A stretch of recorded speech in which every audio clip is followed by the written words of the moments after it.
மக்களுக்கு சுத்தமான குடிநீர் விநியோகம் செய்யப்படுவதை உறுதி செய்ய வேண்டும் என்று மத்திய இணையமைச்சர் எல் முருகன், எதிர்க்கட்சித் தலைவர் எடப்பாடி பழனிசாமி உள்ளிட்ட தலைவர்கள் மாநில அரசை வலியுறுத்தியுள்ளனர்.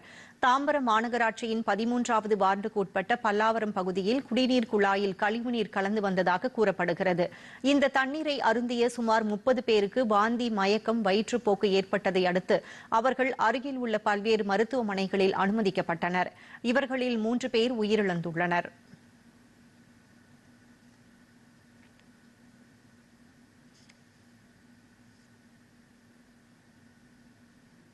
இதுகுறித்து மத்திய தகவல் ஒலிபரப்புத்துறை இணையமைச்சர் எல் முருகன் வெளியிட்டுள்ள அறிக்கையில், நாட்டிற்கே முன்மாதிரியாக செயல்படுவதாக கூறிக்கொள்ளும் தமிழக அரசு மக்களின் அடிப்படை தேவையான பாதுகாக்கப்பட்ட குடிநீரை கூட விநியோகிக்க முடியாத நிலையில் இருப்பதை இந்த சம்பவம் வெளிச்சம் போட்டு காட்டியிருப்பதாக கூறியுள்ளார்.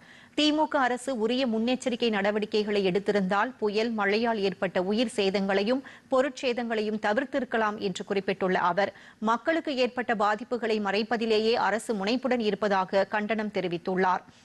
தமிழக அரசு மெத்தன போக்குடன் சுகாதாரமற்ற குடிநீரை வழங்கி மக்களின் உயிருடன் விளையாடக்கூடாது என்றும் அமைச்சர் எல் முருகன் வலியுறுத்தியுள்ளார்.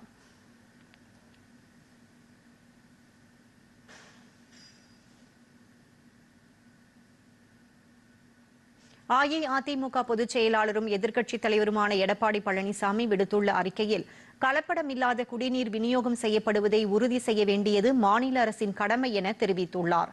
கழிவுநீர் கலந்ததாக கூறப்படும் குடிநீர் விநியோகம் செய்யப்பட்டதையும், இக்குடிநீரை அருந்திய சிலர் உயிரிழந்திருப்பதையும் அவர் சுட்டிக்காட்டியுள்ளார்.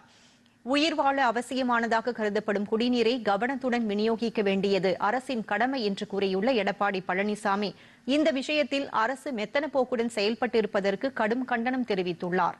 மாநிலம் முழுவதும் உடனடியாக சீரான சுகாதாரமான குடிநீர் மக்களுக்கு வழங்கப்படுவதை உறுதி செய்யுமாறும் அரசுக்கு எடப்பாடி பழனிசாமி கோரிக்கை விடுத்துள்ளார்.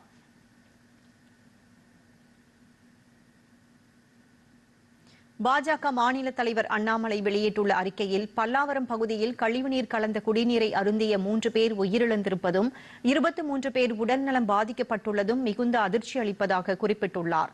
உயிரிழந்த குடும்பங்களுக்கு ஆறுதல் தெரிவித்துள்ள அவர், சிகிச்சை பெற்று வருவோர் விரைவில் நலம் பெற வேண்டுவதாகவும் கூறியுள்ளார்.